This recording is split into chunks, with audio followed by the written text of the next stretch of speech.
मित्रों, यदि आप कभी भगवान भोलेनाथ का नाम लेते हैं तो आपके मन में उनके साथ ही नंदी का भी ख्याल सामने आ जाता होगा। आपने हमेशा भोलेनाथ के मंदिर में देखा होगा कि महादेव के वाहन नंदी की मूर्ति सदैव शिवलिंग के आगे विराजती है। लेकिन क्या आपने ये सोचा कि ऐसा क्यों है? नमस्कार दर्शकों, स्वागत है आपका द डिवाइन टेल्स पर एक बार फिर। क्या आपने कभी सोचा कि किस प्रकार एक वृषभ शंकर जी का वाहन बन गया और क्यों यह शिव की मूर्ति या शिवलिंग के सामने ही विराजते हैं? इस बात की जानकारी हम आपको एक पौराणिक कथा के जरिए बताते हैं। एक बार की बात है, एक ऋषि थे जिनका नाम शिलाद था। उन्होंने ब्रह्मचर्य अपनाया था, जिसके चलते उनके पितरों को अपने वंश की चिंता सताने लगी। उन्होंने अपनी परेशानी ऋषि शिलाद से बताई, लेकिन कोई भी लाभ नहीं हुआ। क्योंकि ऋषि गृहस्थ जीवन नहीं अपनाना चाहते थे, इसलिए अपने पितरों की परेशानी को दूर करने के लिए उन्होंने संतान की चाह से देवराज इंद्र की तपस्या की। स्वर्ग नरेश इंद्रदेव भी उनकी तपस्या से प्रसन्न हो गए तथा उनके सामने प्रकट हुए, जिसके बाद उनसे उनकी इच्छा पूछने लगे। अब यह बात तो सामने थी कि उनके पितरों को वंश की चिंता थी, जिस कारण उन्होंने हमेशा के लिए उनकी चिंता दूर करने के उद्देश्य से जन्म तथा मृत्यु से स्वतंत्र पुत्र की कामना की।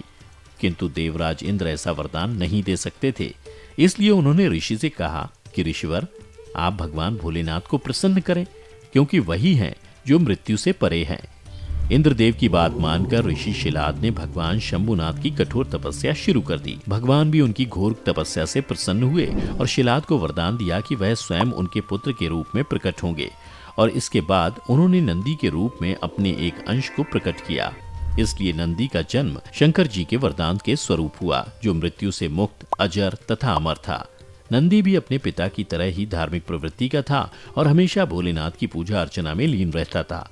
उन्होंने भी अपने पिता की तरह भोलेनाथ की कृपा प्राप्त करने के लिए उनका कठोर तप किया, जिसके फलस्वरूप भगवान प्रसन्न हुए और शिव जी ने उन्हें अपने सानिध्य में ले लिया और उन्हें संपूर्ण गणों का प्रधान बना दिया। इसके साथ ही उन्होंने नंदी को वरदान दिया कि संसार में जहां कहीं भी उनका वास होगा, वहां नंदी का भी वास होगा। यही कारण है कि शिव मंदिरों में शिव जी की प्रतिमा के आगे नंदी की प्रतिमा अवश्य रखी जाती है। चलिए अब आपको बताते हैं कि नंदी के दर्शन और महत्व का अर्थ।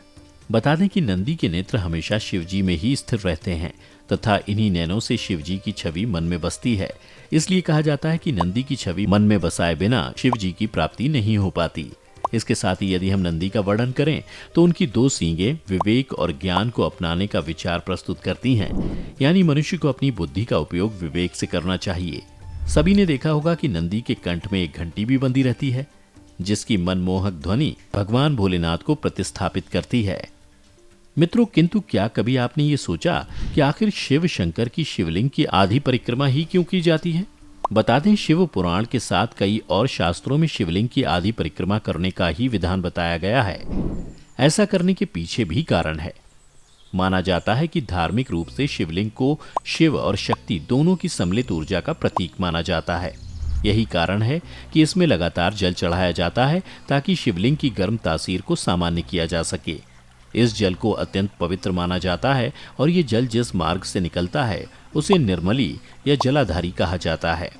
शिवलिंग की जलहरी को भूल कर भी लांघना नहीं चाहिए, अन्यथा इससे घोर पाप लगता है। शिवलिंग की जलहरी को ऊर्जा और शक्ति का भंडार माना गया है। यदि परिक्रमा करते हुए इसे लांघा जाए तो मनुष्य को शारीरिक परेशानियों के साथ ही शारीरिक ऊर्जा की हानि का भी सामना करना पड़ सकता है। शिवलिंग की पूर्ण परिक्रमा से शरीर पर 5 तरह के विपरीत प्रभाव पड़ते हैं। इससे देवदत्त और धनंजय वायु के प्रवाह में रुकावट पैदा हो जाती है। इसी वजह से शारीरिक और मानसिक दोनों ही तरह का कष्ट उत्पन्न होता है। शिवलिंग की अर्धचंद्राकार प्रदक्षिणा ही हमेशा करनी चाहिए। शिवलिंग की परिक्रमा करने के कुछ नियम भी हैं। किसी भी देवता की परिक्रमा दाईं ओर से की जाती है, जबकि शिव जी की परिक्रमा बाईं तरफ से की जाती है, जिसके बाद जलाधारी से वापस दाईं ओर लौटना होता है। तो मित्रों, आपने जाना शिव प्रतिमा के सामने ही क्यों विराजित होते हैं नंदी, और शिव शंकर की शिवलिंग की आधी परिक्रमा ही क्यों की जाती है। यदि आपको पहले से किसी बात की जानकारी थी तो नीचे हमें कमेंट करके जरूर बताएं। आज की वीडियो में बस इतना ही। हम उम्मीद करते हैं कि हमारी वीडियो के जरिए आपको कई सवालों के जवाब मिल गए होंगे। अगर ये वीडियो पसंद आई हो तो इसे लाइक और शेयर जरूर कीजिएगा।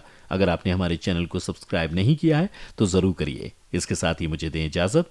इस वीडियो को अंत तक देखने के लिए आपका बहुत बहुत शुक्रिया। और हाँ, अब आप हमारे सभी वीडियो फेसबुक पर भी देख सकते हैं, जिसके लिए आपको फेसबुक पर द डिवाइन टेल्स के पेज को लाइक और फॉलो करना होगा।